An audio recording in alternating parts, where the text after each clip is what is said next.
안녕하세요. 매일 새로운 사연을 전하는 읽어주는 사연 라디오입니다. 구독과 좋아요, 많은 공유 부탁드립니다. 오늘의 사연 시작하겠습니다. 안녕하세요. 30대 여성입니다. 이렇게 표현해도 될지 모르겠는데 정초부터 어머님이랑 한판 붙었어요. 며느리랑 사위랑 다르게 뭐라고 며느리는 하인치급 사위는 상전 대우를 하시는지. 남편과는 직장 상사의 소개로 만났습니다. 첫 만남부터 둘 다 비슷한 업계에서 일을 하고 있기도 했고 취향도 잘 맞아서 그런지 대화가 잘 통하더라고요. 그래도 한 달 정도는 서로 탐색전이라고 해야 할지 알아가는 시간을 가졌어요. 그때 알게 된 게 저는 서울에서 나고 자란 반면 남편은 당시 직장에 입사하게 되면서 처음 서울 생활을 시작했다고 하더라고요. 남편과 저는 결혼 전 1년 반 정도를 사귀었는데 결혼 이야기가 나오고 나서는 남편이나 저나 결혼 전 조금이라도 돈 좀 더 모아보자는 생각에 남편 자취방에서 데이트를 하는 일이 많아졌어요. 그때는 그게 궁상 맞다기보다는 서로 뜻이 맞아 다행이다 싶었지요. 자취방에 갈 때마다 느낀 거였지만 남편이 정리정돈을 못하더라고요. 결국 보다 못한 제가 두어 차례 다 뒤집어 엎어서 대청소를 해주기도 했어요. 제발 유지만이라도 하라고 했는데 근데 그걸 못하대요. 결국 나중에는 청소고 뭐고 그냥 제가 포기했습니다. 그리고 남편은 요리도 정말 못하더라고요. 근데 이거야. 저는 요리가 취미였던 반면 남편은 회사에서 식사를 해결하기도 했고 제 입장에서 납득할 수 있는 부분이었기 때문에 큰 문제는 아니었어요. 그래도 이런 과정을 겪어서 좋았던 건 결혼 이후에는 제가 청소랑 요리를 담당하고 남편이 설거지랑 빨래 그리고 그 외 힘든 일을 하는 걸로 자연스레 업무 분담까지 하게 되었다는 거지요. 결혼 이야기가 나오고서 처음 시댁에 인사를 드리러 갔던 날이었어요. 어머님이 현관문을 열어주셨는데 이건 뭐 신발을 어디다 벗어나야 할지조차 감이 안 올 만큼 발 디딜 틈이 없더라고요. 어머님, 아버님 그리고 신우 세 사람이 사는 집인데 어째서 현관 앞에 신발이란 신발은 다 나와 있는지 봄, 여름, 가을, 겨울 사계절이 다 놓여 있더라고요. 그뿐만이 아니었습니다. 거실로 눈을 돌리니 누가 보면 이사라도 가는 줄 알겠더군요. 누가 벗어놓은 건지 알 수 없는 양말부터 시작해서 소파에 걸쳐져 있는 잠바들. 보통 손님이 온다고 하면 정리를 하지 않나, 내가 온다는 걸 잊으셨나, 아니면 만나보기도 전에 내가 마음에 안 든다고 이런 식으로 표현하시는 건가? 정말 별의별 생각이 다 들었네요. 그런데 그때 남편이 어머님더러 정리 좀 하지 그랬냐 하니까 어머님이 네가 할 거 아니면 신경 쓰지 말라고 소리를 빽 지르셨습니다. 남편이 민망했는지 저더러 어머님이 원래 청소나 정리 같은데 취미가 없으시다며 이해하라고 하더라고요. 그제서야 남편이 누굴 닮은 건지도 알겠고 그래서 그냥 괜찮다고 했어요. 그리고는 요령껏 저 하나 앉을 자리는 만들어서 앉아 있었지요. 그랬더니 남편이 그런 저를 보면서 뭐가 웃긴지 실실 웃더니 어머님더러 제 취미가 청소랑 요리라고 하더라고요. 틀린 말은 아니었지만 쓸데없는 소리를 한다 싶어서 좀 짜증이 나대요. 집으로 돌아오는 길에 뭐하러 그런 소리를 했냐 하니까 하는 말이 청소랑 요리 잘하는 여자라고 하면 시어머니들한테 인기 좋은 거 아니냐며 자기 딴에는 제 자랑이라고 한 거랍니다. 요새 청소랑 요리로 인정받고 싶어하는 여자가 몇이나 되겠냐. 내가 당신보다 연봉이 높다던가 그런 얘기도 할 수 있지 않았냐. 솔직히 그런 말이 목구멍 끝까지 올라왔었어요. 그런데 난 아무것도 모른다는 식으로 웃고 있는 남편을 보니 악의는 없었구나 싶어서 다음부턴 쓸데없는 소리 하지 말라고 한마디 하고 그냥 넘어갔네요. 이후로 저희는 부부의 연을 맺었습니다. 신혼집은 일단 단기 임대 계약이 가능한 오피스텔에서 시작했고요. 직장이라던가 여러 가지 마음에 걸리는 것들이 있어서 진짜 신혼집은 천천히 알아보기로 했었거든요. 다행히 오피스텔에 웬만한 건 다 갖춰져 있어서 침대라던가 최소한으로 필요한 가구만 반반 부담해서 장만했지요. 그런데 오피스텔에 산 지 한 달쯤 됐을까요? 하루는 어머님께서 전화에다 대고 너네는 왜 집들이 할 생각을 안 하냐 그러시대요. 단기 임대 오피스텔인데 무슨 집들이를 하라는 건가 싶어서 솔직히 황당했습니다. 제가 나중에 진짜 집 장만하면 그때 제대로 하려고 한다며 적당히 웃어 넘기려고 했는데 어머님이 그런 게 어딨냐고 역정을 내시더라고요. 결혼을 했으면 반지하에 살아도 부모한테 이렇게 해놓고 삽니다. 이렇게 살게 해주셔서 감사합니다 하고 보여주는 게 맞는 거라면서요. 듣는 내내 억지다 싶었지만 알겠다 했습니다. 그리고 며칠 뒤 13평의 작은 오피스텔에 어머님, 아버님 그리고 신우의 저희 부부까지 5사람이 들어차니 정신이 하나도 없더라고요. 어머님께서는 집안을 둘러보시더니 집안이 휑하다고 인간미가 없다며 뭐라고 하셨지요. 깨끗하고 깔끔한 집이 누군가의 눈에는 휑해 보일 수도 있구나. 그냥 그렇게 생각하고 말았습니다. 곧이어 제가 집들이기도 하고 해서 월남쌈하고 몇 가지 음식을 해놨었는데 맛을 보시더니 먹을만하다시대요. 신우도 질세라 나쁘지 않네 그러고 있고 그러면서도 집에 갈 때 되니까 남은 음식 없냐고 하시면서 다 싸달랍니다. 그러더니 거의 저희 냉장고를 털어가다시피 다 가지고 가셨어요. 솔직히 말이 좋아 집들이지 오셔서 내내 흠만 잡으시고 어떻게든 저를 깎아내리려 하셨다는 게 너무 속상하대요. 하지만 제가 정말 마음이 상하기 시작했던 건 이후에 있었던 일들 때문이었어요. 처음 사건은 집들이 후로 3달도 지나지 않았을 때였습니다. 하루는 어머님께서 갑자기 이번 주말에 내려오라고 연락을 해오셨지요. 뭐 제가 별다른 일이 있던 건 아니지만 집에서 할 일 없이 굴러다녀도 그게 좋지 시댁 가는 게 좋을 리는 없잖아요. 무슨 일 때문이시냐고 물으니 집에 와서 청소 좀 해달랍니다. 저는 처음에 제가 잘못 들은 줄 알았네요. 그래서 뭐라고 하셨냐 다시 물으니 신우가 일요일에 사귀는 남자친구를 데리고 온다는데 집안 꼴이 말이 아니라면서 저더러 내려와서 집도 치우고 음식도 좀 하랍니다.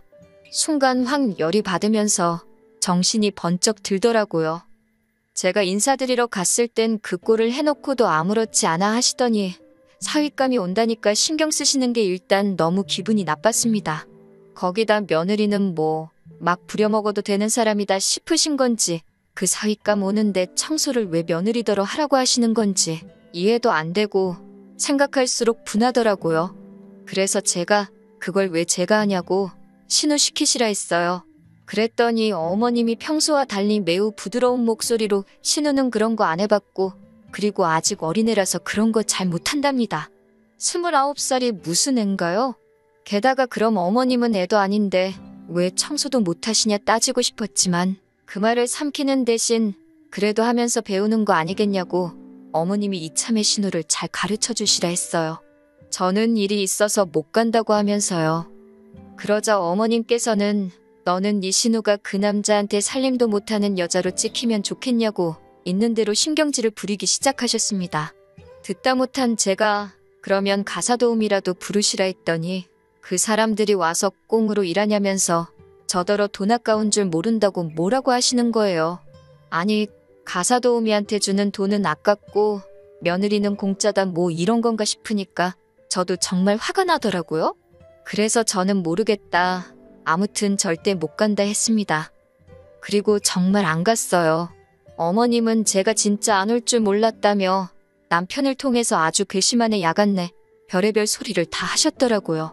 남편도 저한테 하는 말이 시댁도 우리 집이다 생각하고 어머님하고 신우체면 생각해서 해줄 수 있는 거 아니냐고 서운하다 하더라고요.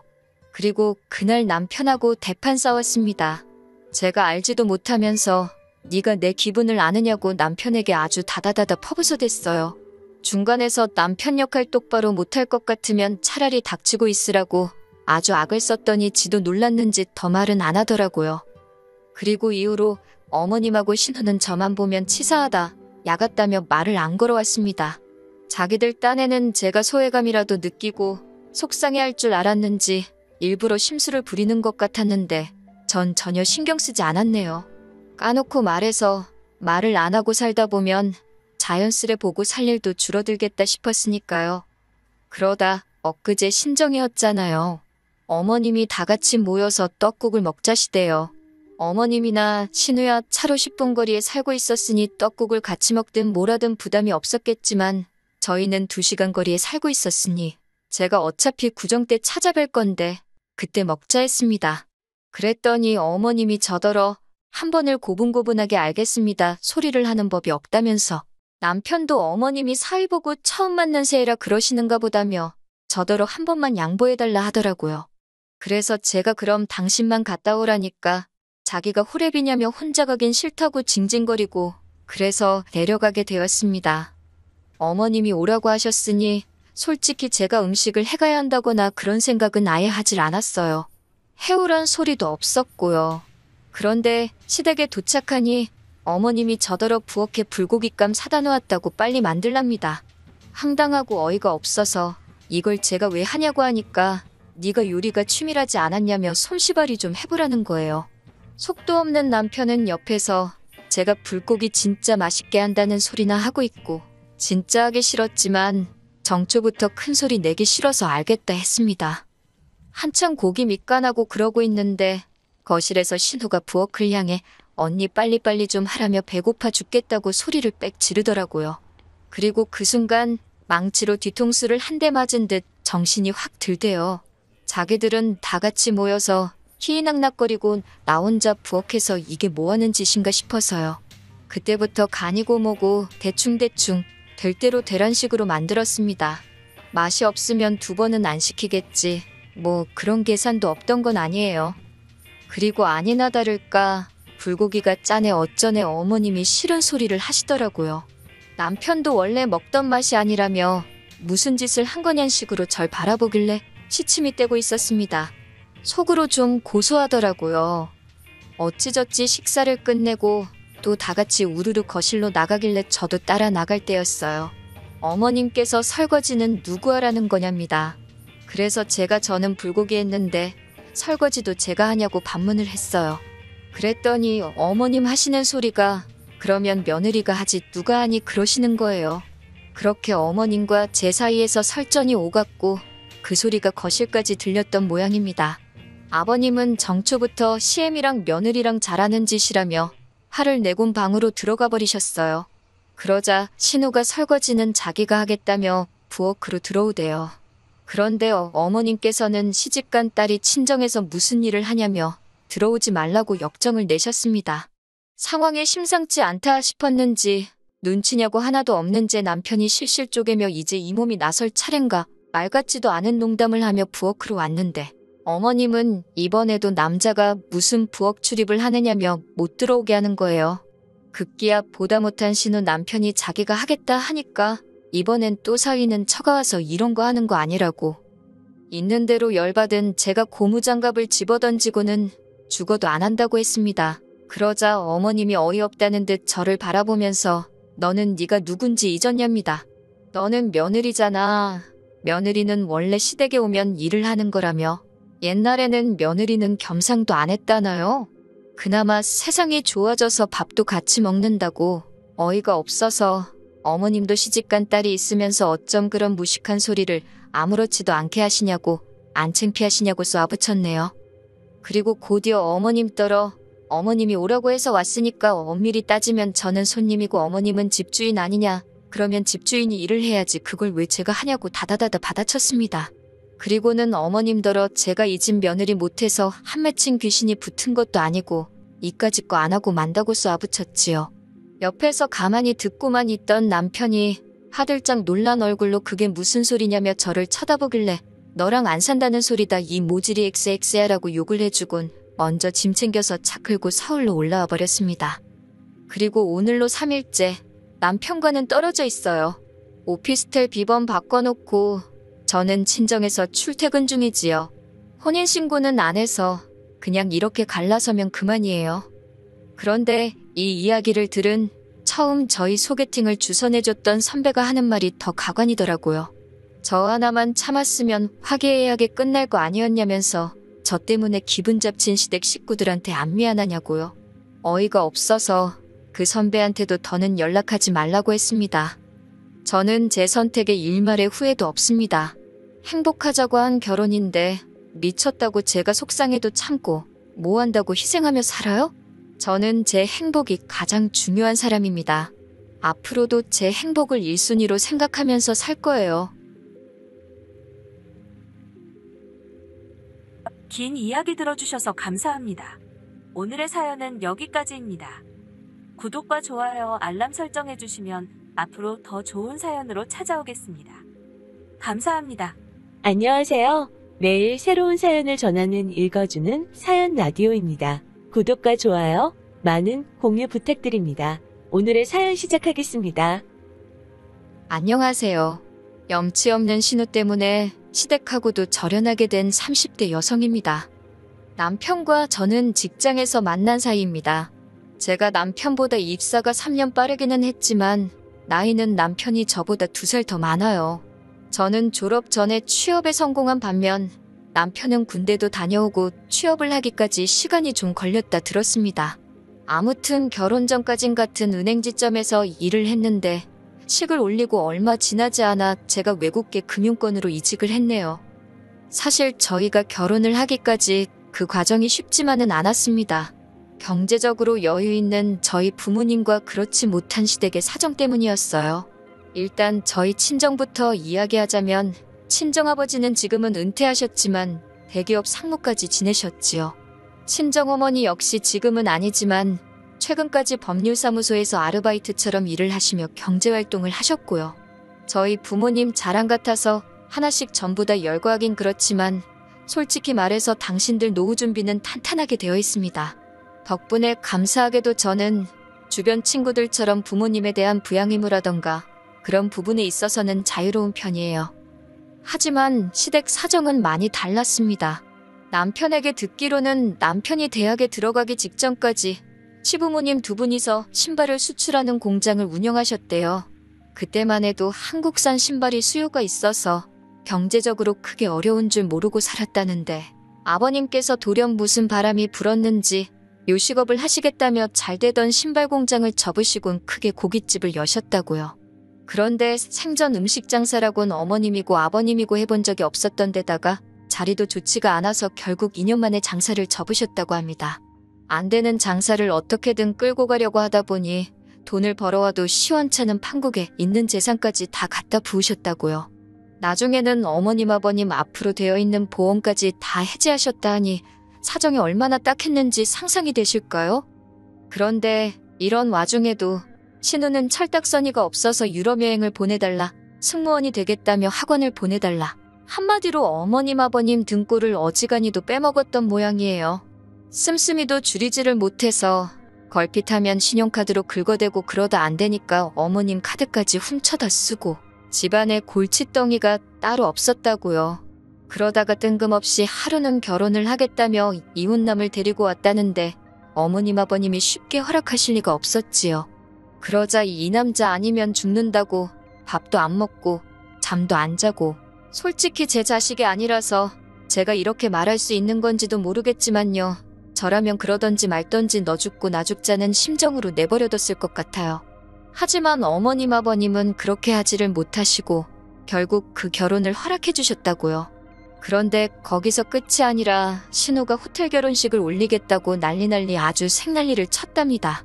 그런데 그때는 정말 시댁에 돈이 없어서 그렇게는 못해주고 평범한 웨딩홀에서 식을 올렸다나 봐요. 이 모든 일이 남편과 제가 서로 알기 전에 있던 일이고 제가 알게 된 건 본격적으로 결혼 준비를 시작한 이후입니다. 술에 취한 남편이 하소연하듯 자기 이야기를 털어놓는데 듣는 내내 딱하고 안쓰럽기 짝이 없더라고요. 제가 남편과 같이 일도 해보고 연애도 해봐서 누구보다 잘하는데 사람이 착실하고 성실하고 정말 진국인 사람이었거든요. 하지만 결혼은 현실인데 돈 없고 노후 준비도 안 되어 있는 시댁을 제가 감당할 수 있을까 걱정이 되더라고요. 친정 부모님이 무슨 말씀을 하실지도 신경 쓰였고 그래서 남편의 프로포즈에 바로 예스라고 대답을 해주지 못했어요. 하지만 몇 날 며칠 고민을 해봐도 시댁과 남편을 떼어놓고 생각하면 이보다 괜찮은 배우자감이 있을까 싶더라고요. 그래서 일단 친정 부모님에게 보여드리고 생각하자 그렇게 마음을 먹었네요. 그리고 아니나 다를까 시부모님의 사정을 알게 되신 친정 부모님께선 꽤나 염려하시는 눈치였어요. 원래 남의 집 기둥뿌리를 빼오는 법은 아니라고 하시면서요.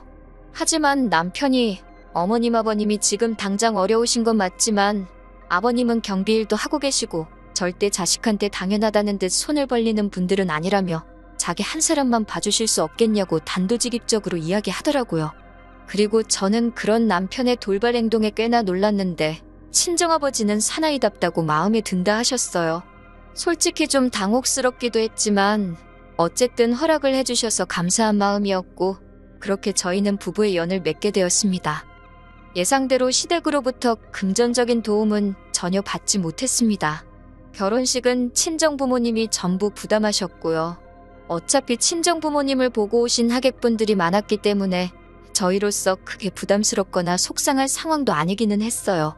그리고 친정아버지께서 하나뿐인 딸 결혼시키는데 좋은 데서 시키고 싶다 하셔서 연예인들이 식을 올리기로 유명한 5성급 호텔에서 식을 올리게 되었습니다. 여러 가지로 행복하고 축복받았다 싶은 하루였어요. 하지만 이후로 생각지도 못한 일들을 겪게 되었습니다. 그건 바로 어린 신우의 자격지심에서 비롯된 질투였지요. 발단은 제 결혼사진이었습니다. 시부모님이 저희 결혼사진이 나오거든 하나 액자에서 당신들 집에 걸어놓고 싶으시다며 가져다 달라 하셨거든요. 그래서 식장에서 시부모님과 함께 찍은 사진을 크게 인화해 가지고 갔습니다. 그랬더니 신우가 노발대발 악을 쓰더라고요. 일부러 자기 기죽이려고 야외에서 찍은 것도 있으면서 식장에서 찍은 걸로 가져온 거냐고요. 제가 결혼식을 올린 식장이 신우가 그토록 결혼식을 올리고 싶어 하던 식장이었다는 건 전 전혀 몰랐는데 말이지요. 신우는 어머님 떨어 둘 중 하나만 걸어놓으라며 딸인지 며느리인지 고르라는 말도 안 되는 억지를 써댔는데 어머님이 난처한 듯 제 눈치를 보시길래 저는 괜찮으니 계속 신우네 사진을 걸어두시라 했습니다. 남편도 어이가 없다는 듯 고개를 절레절레 흔들더라고요. 이후로도 명절이나 시부모님 생신 때 만나기만 하면 신우는 말도 안 되는 이유로 시비를 걸어왔어요. 제가 브랜드 핸드백을 들고 가면 돈 자랑하는 거 좀 보라고 그러고 어머님 아버님 드시라고 과일이라도 보내드리면 직접 안 가지고 오고 택배로 보내는 게 아주 시댁을 무시하는 거라 그러고 도대체 무슨 생각을 하고 살면 사람이 저렇게 베베 꼬일 수 있나 신기할 정도였지요.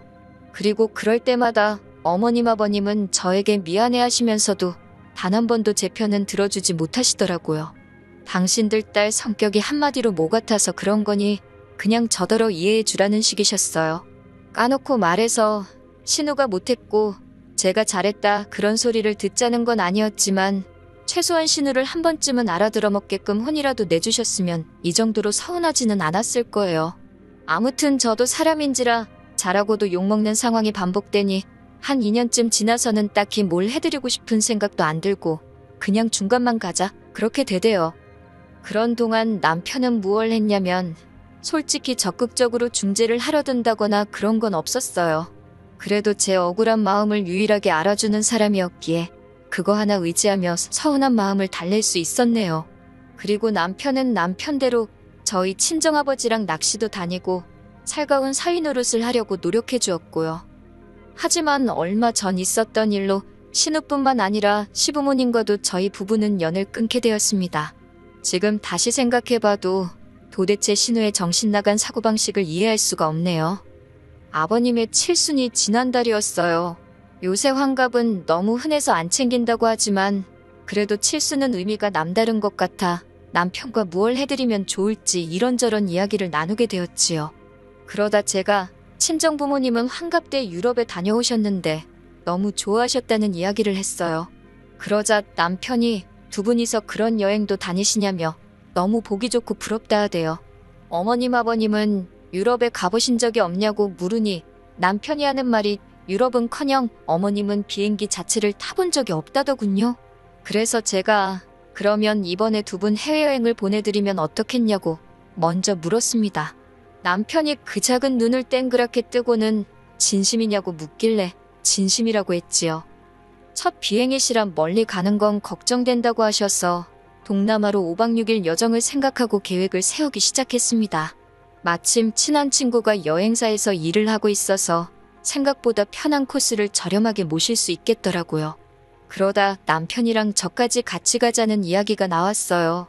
어머님 아버님이 먼저 나이 든 사람 둘이 가서는 무슨 재미로 놀겠냐며 너희도 같이 가면 안 되겠냐고 그러셨거든요. 그런데 이 소식이 누구 입을 통해서인지는 모르겠지만 신우한테까지 들어간 게 화근이었습니다. 신우가 대뜸 전화를 해서는 자기 아버지 생신인데 왜 저희 부부끼리만 계획을 세우냐면서 서운하다 그러는 거예요. 자기한테 한마디 언질이라도 해줬으면 얼마나 좋았겠냐고. 그래서 제가 아가씨한테 부담될까봐 말 안 했다고 그렇게 서운해할 줄 몰랐다 했어요. 그리고는 지금 예상 경비가 이 정도는 들 것 같다 이야기하며 아가씨네가 반을 부담할 수 있겠냐고 물었습니다. 그랬더니 신우가 펄쩍 뛰면서 자기네랑 상의하고 정한 것도 아닌데 자기네가 그걸 왜 반이나 내야 하냐고 그러길래 그럼 말라고 했네요. 처음부터 신우네에게 돈을 받을 걸 염두에 두고 계획한 여행도 아니었기에 신우의 그런 반응이 어이없긴 했어도 기분이 나쁘고 그런 건 없었습니다. 그리고 며칠 뒤 어머님 아버님이 모처럼 가족끼리 모여 식사라도 하자 하셔서 시댁에 내려가게 되었지요. 시댁에 도착하니 어머님 혼자 부엌에서 동분서주 하고 계시길래 얼른 저와 남편도 양팔을 걷어붙이고 식사를 준비하기 시작했어요. 그러자 신우가 남편더러 오빠가 거기서 뭐 할 게 있냐며 옷밭 나오라고 야단이더라고요. 어이가 없어서 남편을 쳐다봤는데 남편도 남편대로 짜증이 났던지 신우더러 네가 여기 올 거 아니면 신경 끄라고 무안을 줘버리대요. 그렇게 식사를 하고 후식을 먹다가 아버님 칠순 이야기가 나왔습니다. 아버님이 벌써 주변 분들에게 아들 며느리랑 여행 간다고 자랑을 다 했다며 말씀을 꺼내셨거든요. 그러자 신우가 갑자기 포크를 던지듯 내려놓더니 저더러 자기네만 빼놓고 기어이 그 여행을 가야겠냐고 소리를 지르는 거예요. 황당하고 어이가 없어서 제가 신우를 쳐다보니까 저더러 야, 너 그러면서 돈 가지고 사람 무시하지 말랍니다. 있는 집 딸이라고 유세 부리는 거냐면서 여행을 갈 거면 다 같이 가던가 아니면 안 가야지 왜 자기네만 빼놓고 가냐고 그래요. 그래서 제가 아가씨한테도 물어보지 않았냐 그랬더니 돈 보태기 싫다 하지 않았냐 그래놓고 웬 억지냐니까 저더러 왜 어머님 아버님 건 내주고 자기네 건 안 내주냐입니다. 어처구니가 없어서 억지도 이런 억지가 어디 있나 싶더라고요. 그런데 그때 어머님께서 저더러 잠깐 보자 하시대요. 그래서 부엌으로 따라가니 저더러 미안하다 하시면서 그냥 어머님 아버님 말고 신우네 데리고 여행을 갔다 오랍니다. 당신들 여행 보내주려고 한돈으로 신우네를 데리고 가라나요? 황당하고 기가 차서 지금 그게 무슨 말씀이시냐 못 들은 걸로 하겠다 하는데 그때 신우하고 남편이 부엌으로 들어왔어요. 둘 다 어머님이 하신 소리를 듣고 쫓아온 모양이더라고요. 남편이 어머님더러 그게 무슨 말도 안 되는 소리냐며 여행은 가기로 한 거니 그냥 가시면 된다 했습니다. 그런데 옆에서 신우가 한다는 소리가 어머님이 자기 해주라는데 왜 그 말은 안 됐냐면서 자기는 기분 나빠서 여행 대타로는 안 간다고 돈으로 달랍니다. 진짜 전후사정 모르는 사람이 봤으면 신우가 저한테 무슨 돈이라도 맡겨놓은 줄 알았을 거예요. 그리고 그때 남편이 어머님한테 신우를 가리키며 언성을 높이더군요. 자꾸 오냐오냐 해주니까 시집까지 간 애가 똥인지 된장인지 분간도 못하고 지 승질머리대로 하려들지 않냐고. 그러면서 계속해서 신우를 그렇게 옆구리에 끼고 사실 생각이면 당분간 아들인 자기한텐 연락하지 말라 그러대요. 생각지도 못한 남편의 강수에 놀란 제가 왜 그렇게 가지 말을 하냐고 어머님 아버님 속상하시게. 그러자 남편이 속상하셔도 어쩔 수 없답니다. 자기 여동생더러 뭣도 없는 게 어지간히 유난이라며 받아주는 것도 한계가 있다고요. 그리고 그날 이후로 신은혜와는 물론이고 시부모님과도 뜻하지 않게 연을 끊게 되었습니다. 제가 표현은 연을 끊었다 하지만 솔직히 어머님 아버님한테 일방적으로 연락은 계속 오고 있어요. 그런데 그 내용이 저희한테 미안하다가 아니라 그래도 신우라며 제 입장에선 어쨌든 시댁 식구니까 어렵게 생각하고 존중해줘야 한다나요. 그러면서 그냥 미안하다고 한번 숙이고 들어오래요. 제가 중간에서 역할만 잘하면 저희 남편도 못 이기는 척 넘어올 거라면서 그 문자를 저 혼자 보고 가슴에 묻었어야 할까요? 하지만 저는 결국 남편에게 다 보여주었습니다. 남편 하나 보고 이 결혼을 한 건데 남편한테까지 숨겨가며 참고 살긴 싫더라고요. 그리고 다행히 남편은 이번에도 제 편에 서주었습니다. 어머님 떨어 계속 이렇게 하실 거면 그냥 모르는 사람처럼 살자고 했더라고요. 하나뿐인 딸한테 넘치는 효도받고 사시라면서요. 아버님 생신은 어떻게 잘 챙기셨는지 어쨌는지 모르겠어요. 식사라도 하시라고 당분간은 마지막이다 생각하고 20만 원 보내드렸는데 솔직히 부모 자식은 하늘에서 맺어준 인연이라는데 평생 안 보고 살 수야 있겠어요? 가능할 거라 믿지도 않고 원하지도 않네요. 하지만 적어도 다시 마주하는 그때에는 어머님 아버님이 저희 진심을 알아주시고 신우에게도 보다 객관적인 눈을 갖고 계시기를 바랄 뿐입니다. 긴 이야기 들어주셔서 감사합니다. 오늘의 사연은 여기까지입니다. 구독과 좋아요, 알람 설정해주시면 앞으로 더 좋은 사연으로 찾아오겠습니다. 감사합니다.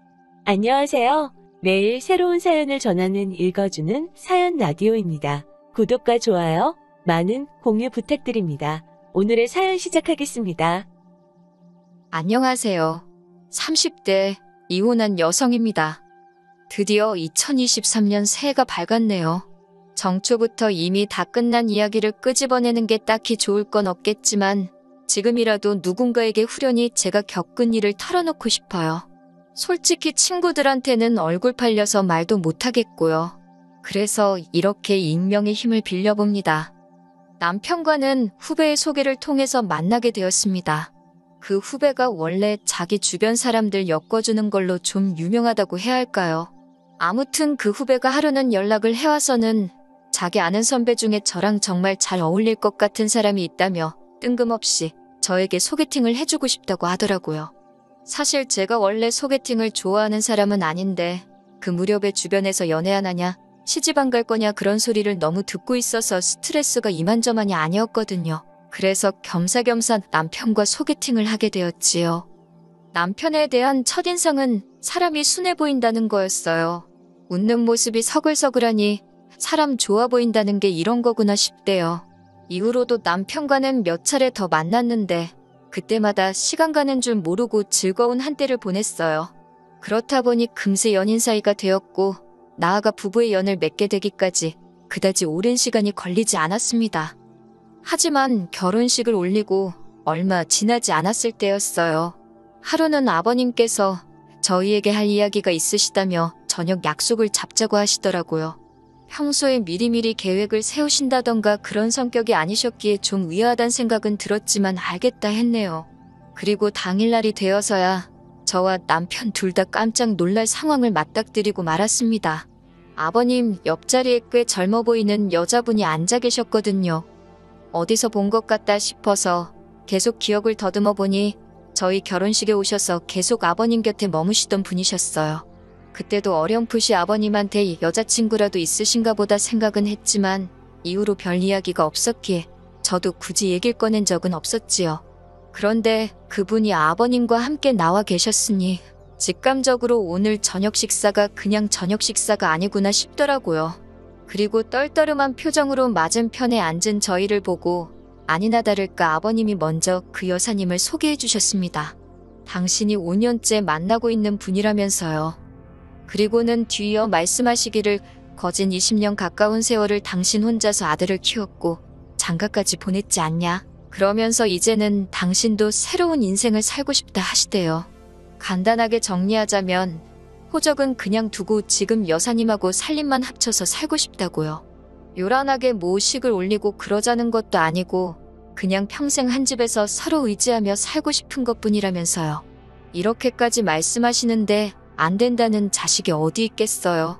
저나 남편 모두 이제라도 아버님께서 짝을 찾으셨으니 다행이다 생각하고 그러시라 했습니다. 그리고 한 달 뒤 제가 두 분을 초대해 다시 저녁 식사 자리를 만들었습니다. 앞으로 잘 사시란 인사도 드리고 작은 선물도 해드렸어요. 제가 비록 당장의 여사님에게 어머님이라 부를 자신은 없었지만 그래도 아버님의 며느리로서 이 정도 축하 인사는 드리고 싶어서 누가 시키지 않았어도 만든 자리였습니다. 여사님과 아버님도 고맙다 하시고 나쁘지 않은 분위기였어요. 그리고 며칠 뒤 여사님이 저에게 연락을 해오셨습니다. 문자로 저에게 며느님이라고 부르며 축하해줘서 고맙다. 앞으로 서로 할도리는 하면서 잘 살았으면 좋겠다. 그런 내용이었지요. 하지만 몇 번을 읽어도 왠지 이게 무슨 소리인가? 할도리라니? 나한테 며느리 돌이라도 하라는 소린가? 솔직히 찝찝하고 불편한 기분이 들더라고요. 그래도 괜히 서로 불편한 상황이라도 생길까 우려스러운 마음에 저 혼자 그렇게 생각만 했지 남편이나 아버님한테 따로 뭐 이야기하고 그러진 않았어요. 하지만 시간이 지날수록 여사님이 어머님 노릇을 하려 든다는 느낌을 지우기 어려웠습니다. 제가 처음 이건 아닌데 그런 생각을 했던 건 여사님과 아버님이 살림을 합친 지 한 달 좀 안 됐을 시기였어요. 하루는 아버님께서 전화를 걸어오셨는데 지금 여사님이 저희 주시려고 직접 담근 김치를 가지고 저희 집에 가셨다는 거예요. 하지만 그때는 낮이었고 남편과 저 둘 다 회사에 있었거든요. 제가 아버님께 일단 현관에 두고 가시라고 말씀 좀 전해달라 했습니다. 참고로 저와 아버님 사이는 그럭저럭 좋은 편이었어요. 아버님께서는 그래도 들고 간 사람 성의가 있는데 제가 그렇게 말하니 서운하다 하시며 그러지 말고 비밀번호 좀 알려달라 하셨습니다. 그러면 집안에만 두고 나올 거라고 걱정하지 말라 하시면서요. 아버님께서 그렇게까지 말씀하시니 계속해서 안 된다 하기도 어려웠습니다. 그래서 집에 가면 비밀번호를 바꿔야겠다. 그렇게만 생각하고 일단 비밀번호를 알려드렸어요. 그런데 그게 화근이었지요. 다음 날 여사님이 저에게 며느님이라고 부르며 문자를 보내셨더라고요. 어제 김치를 두고 가려다 우연히 저희 집 냉장고를 열어보게 되셨다면서 아무리 젊은 사람 둘이 산다고 해도 집에 먹는 게 너무 부실한 것 같다고요. 특히 아드님, 그러니까 저희 남편 말씀하시는 거예요. 아드님은 남자고 바깥일도 해야 하는데 그렇게 부실하게 먹게 하는 건 아닌 것 같다고. 요새 날도 춥고하니 국이나 찌개 정도는 챙겨주면 좋겠다나요? 그 문자를 읽는데 정말 어이가 없고 황당하더라고요. 저나 남편 둘 다 직장 생활을 하다 보니 사실 집에서 뭔가 해먹는 일이 드문 편이긴 합니다. 특히 저는 평일 대부분의 식사를 회사에서 해결할 만큼 일이 바쁘고 야근도 잦아요. 그렇다 보니 저녁을 먹더라도 남편 혼자 챙겨 먹어야 하는 일이 많은데 자기는 곧 죽어도 요리해서 차려 먹고 그런 건 못하겠다 하더군요. 그렇다고 제가 미리 챙겨주고 그럴 여유도 없었으니 그럼 당신이 알아서 챙겨 먹으라 했습니다. 막말로 제가 남편이 벌어다주는 생활비를 타 쓰는 것도 아니고 남편이 3살 난 어린아이도 아니니 그 정도는 알아서 할 수 있겠다 싶었으니까요. 그리고 실제로 이러한 생활 방식에 저도 남편도 아무런 불만이 없었습니다. 여사님으로부터 문자를 받고 밥 받아칠까 하다가 그래도 처음이고 하니 저희가 맞벌이고 남편과도 다 이야기가 된 부분이라고 예의 바르게 하지만 확실히 알아들으시게끔 답장을 보내드렸습니다. 하지만 이후로도 계속 일주일에 한두 번꼴로 며느님으로 시작하는 문자는 멈추지를 않았어요. 내용은 대부분이 어떤 영양제가 좋다더라. 아드님 좀 챙겨줘라. 저번에 보니 아드님 입고 있던 옷이 낡았더라. 옷 좀 사줘라. 전부 다 남편한테 이렇게 해줘라 저렇게 해줘라. 그런 식의 내용들이었네요. 그렇게 한 6개월쯤 지났을까요? 견디다 못한 제가 남편에게 여사님이 사사건건 별의별 걸 다 간섭하셔서 지친다. 너무 피곤하다고 털어놓았습니다. 그러자 남편은 오히려 여사님이 당신이랑 친해지고 싶어서 그런 것 같다며 제가 먼저 살갑게 어머님 하고 연락도 드리고 그래보라더군요. 어이가 없어서 결국 남편도 별 도움이 안 된다 싶어서 이후로는 남편에게 여사님에 대한 이야기는 아예 꺼내지도 않았어요.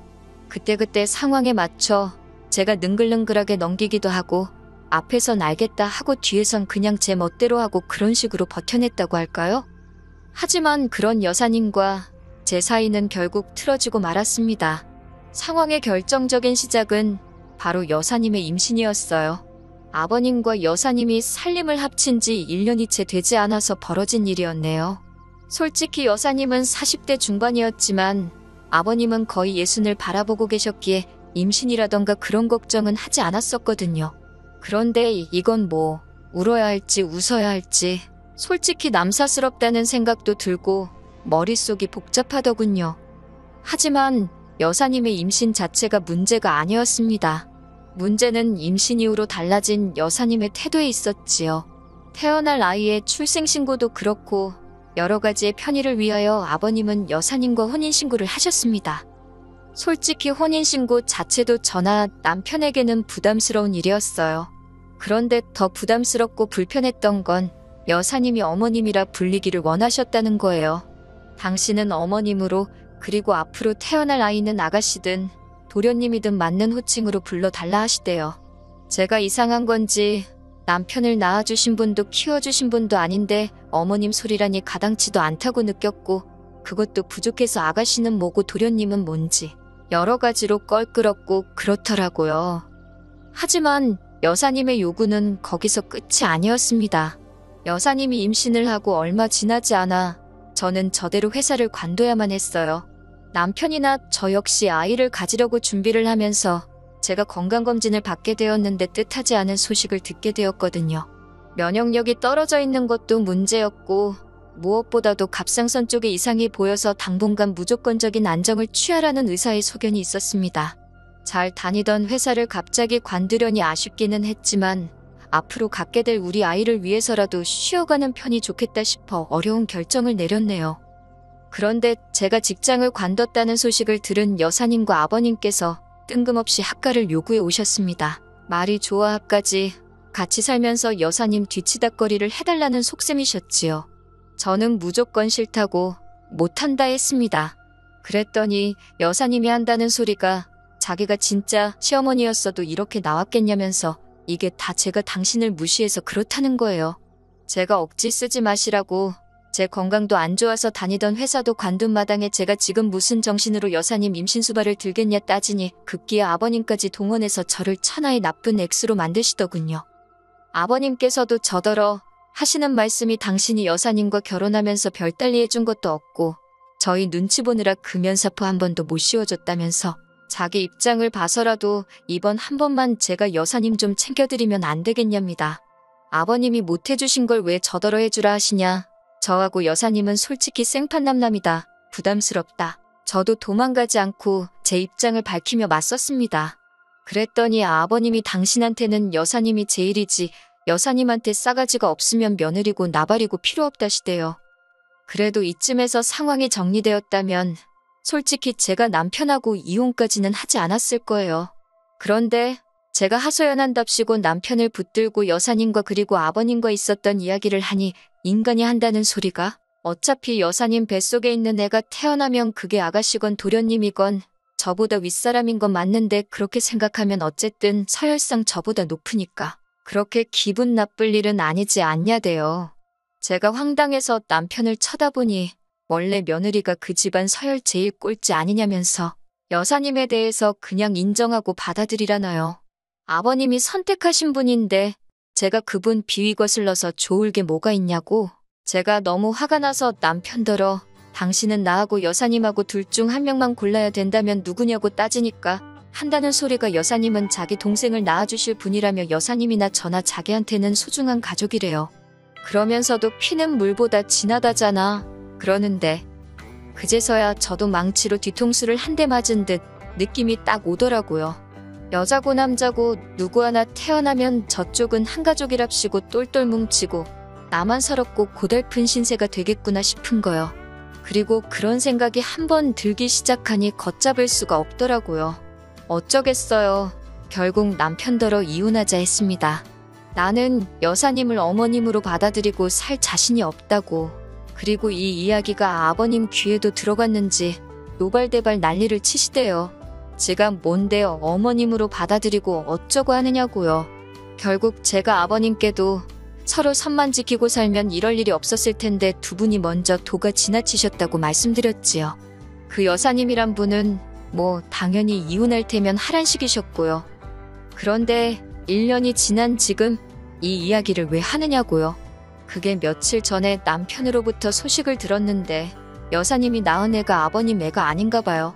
생긴 게 달라도 너무 달라서 유전자 검사를 해봤다나요. 저더러 어쩌면 좋겠냐는데 뭐 해줄 말이 없대요. 그리고 그 연락을 받은 이후로 저는 연락처를 바꿔버렸습니다. 더 이상 그 집구석 일에 신경 쓰기도 싫고 알고 싶지도 않더라고요. 새해인 만큼 새롭고 좋은 일만 가득하기를 바랄 뿐입니다. 긴 이야기 들어주셔서 감사합니다. 오늘의 사연은 여기까지입니다. 구독과 좋아요, 알람 설정해주시면 앞으로 더 좋은 사연으로 찾아오겠습니다. 감사합니다.